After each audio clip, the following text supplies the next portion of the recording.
ओम शांति। हम मनन कर रहे हैं अव्यक्त वतन से आए विशेष भोग संदेशों का। इससे पहले हमने 18 जनवरी 1969 में पिताश्री के अव्यक्त होने के बाद वतन से आए विशेष 13 भोग संदेशों में से 10 भोग संदेशों का मनन किया। अब आगे से मनन करेंगे। 11वें भोग संदेश में दादी कहती, एडवांस में गई हुई आत्माएं सृष्टि का आधार हैं। एडवांस में गई हुई आत्माएं नई सृष्टि का आधार हैं। दादी कहती, आज जब मैं वतन में गई तो जैसे एक सभा लगी हुई थी, क्लास हो रहा था। पहले तो मैं धीरे धीरे आगे बढ़ने लगी।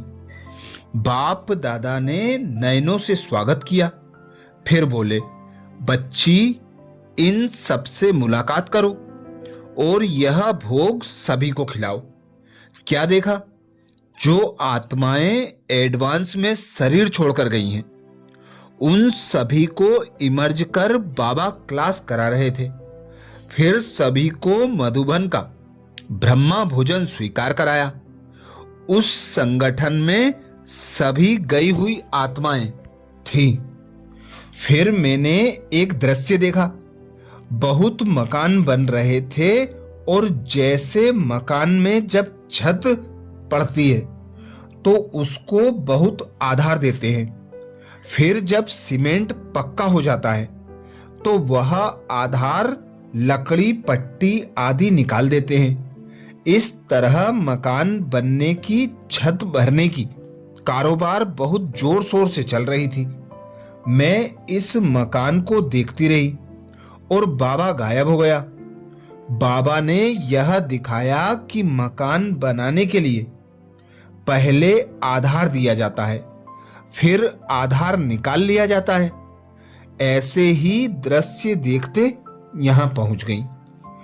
12वें दिव्य संदेश में दादी कहती, स्नेह के साथ साथ ज्ञान का फाउंडेशन मजबूत करो। स्नेह के साथ साथ ज्ञान का फाउंडेशन मजबूत करो। आज जब मैं वतन में गई तो बाबा नहीं दिखाई दिए। थोड़ी देर के बाद बाबा को देखा तो मैंने पूछा, कहाँ गए थे? बाबा बोले, आज गुरुवार का दिन है तो सभी बच्चों के पास चक्कर लगाने गए थे। वैसे तो साकार रूप में इतने थोड़े समय में सब जगह नहीं पहुंचा जा सकता था। अब तो अव्यक्त वतन में अव्यक्त विमान द्वारा रॉकेट से भी जल्दी पहुंच सकते हैं। हमने कहा, बाबा आपने चक्कर लगाया तो उसमें आपने क्या देखा? बाबा ने कहा, मेजॉरिटी बच्चे अभी तक स्नेह में अच्छे चल रहे हैं और बहुत ऐसे भी हैं जिन्हों के अंदर कुछ संकल्प भी है कि ना मालूम अब क्या होगा, परंतु संगठन के सहारे अब तक ठीक हैं। बाबा ने कहा कि स्नेह के आधार पर जो बच्चे अभी तक ठहरे हुए हैं, तो अब स्नेह के साथ ज्ञान का फाउंडेशन जरा भी ढीला हुआ तो बच्चों पर वायुमंडल का असर बहुत सहज हो सकता है। इसलिए हर एक बच्चे को अपनी चेकिंग करनी है।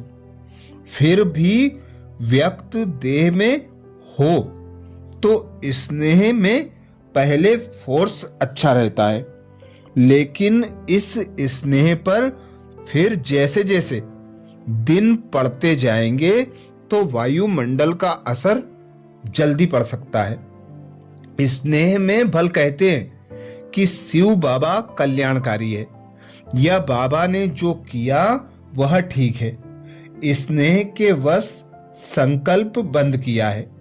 स्नेह की रिजल्ट मेजॉरिटी में अधिक है। वायुमंडल का असर हमारे पर ना हो और हमारा असर वायुमंडल पर हो, तब कायदे मुजीब चल सकते हैं। हमने कहा कि बाबा, हमारे पास तो ज्ञान की ही बातें चलती हैं। तब बाबा ने कहा, बच्ची, ज्ञान के फाउंडेशन से अपने को संतुष्ट रखें, ऐसे बच्चे थोड़े हैं। आज बाबा ने यह रिजल्ट बताई और कहा कि सभी को जाकर सुनाना कि वायुमंडल को हमें चेंज करना है, ना कि वायुमंडल हमें चेंज करे।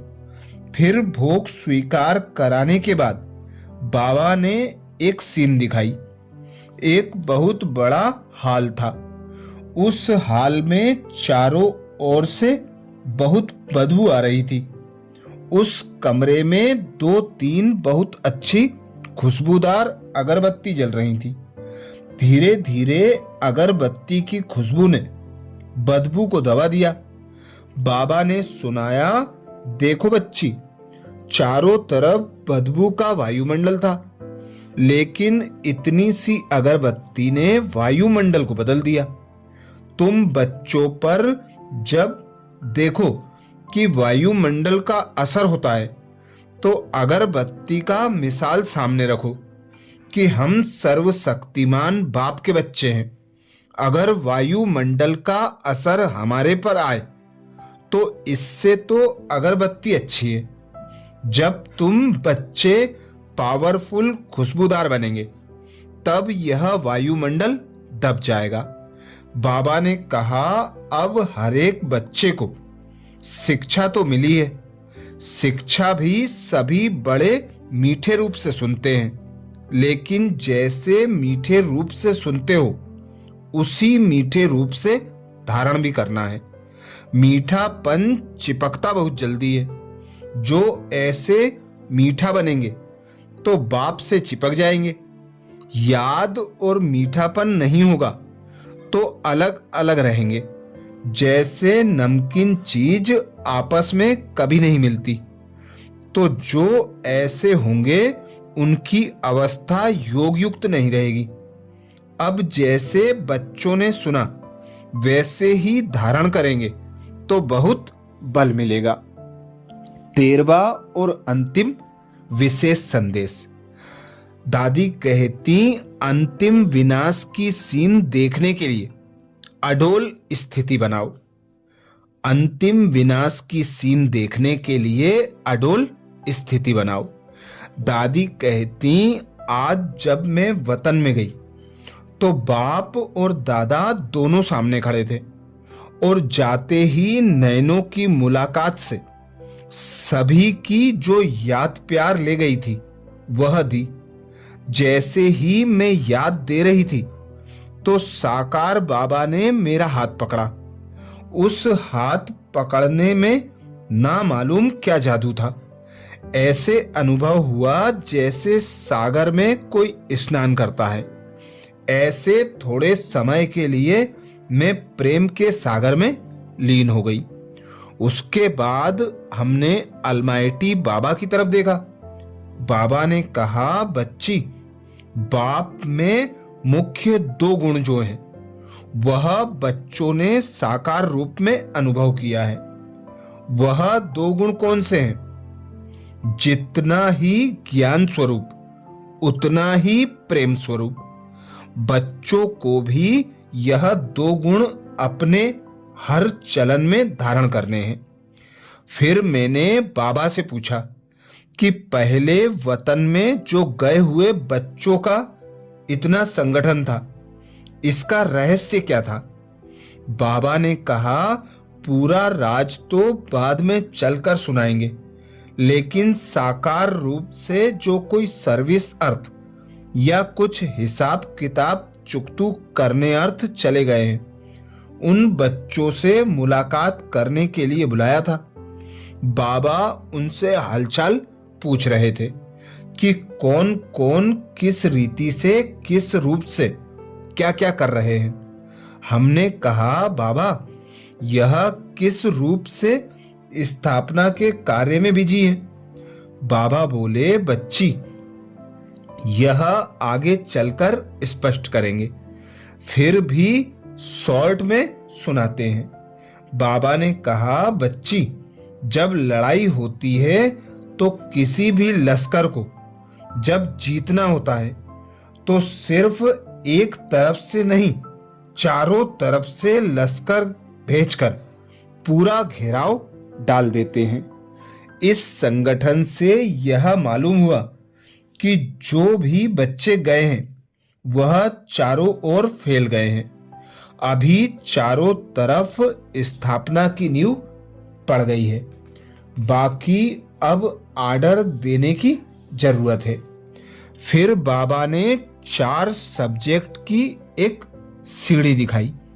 पहली स्टेज दिखाई ज्ञान सुनना, सोचना, समझना और निश्चय करना। कोई सोच करता है, कोई मंथन करता है। दूसरे स्टेज दिखाई अंत समय कैसे विनाश हो रहा है, कहां बाढ़ में डूब रहे हैं, कहां क्या हो रहा है। लेकिन शक्ति दल और पांडव बिल्कुल अडोल खड़े थे।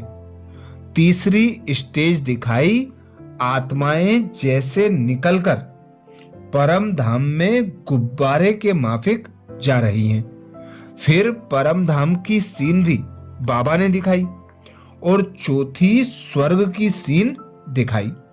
स्वर्ग में आत्माएं कैसे छोटे छोटे बच्चों में प्रवेश हो रही हैं। यह सभी स्टेजेस सीढ़ी के चित्र के रूप में दिखाई। यह सीढ़ी दिखाने का रहस्य बताते हुए बाबा ने कहा, बच्चों की बुद्धि में यह घूमता रहे कि अब हमारी क्या स्टेज है। जो अंतिम स्टेज धारण करनी है वह लक्ष्य पहले से ही बुद्धि में रखेंगे तो पुरुषार्थ तेज चलेगा। विनाश के समय की जो सीन दिखाई उसमें आप बच्चों की अडोल अवस्था रहे। फिर बाबा ने हमें ढेर हीरे हाथ में दिए और कहा, इन हीरो का टीका सभी बच्चों को लगाना। यह हीरे क्यों दे रहा हूं? क्योंकि हीरे मिसल आत्मा मस्तक में रहती है। हर एक आत्मा सच्चा हीरा बन चमकती रहे। अच्छा, तो ये थे विशेष 18 जनवरी 1969 को पिता श्री जी के अव्यक्त होने पर अव्यक्त वतन से आए विशेष 13 दिव्य संदेश। अच्छा, ओम शांति।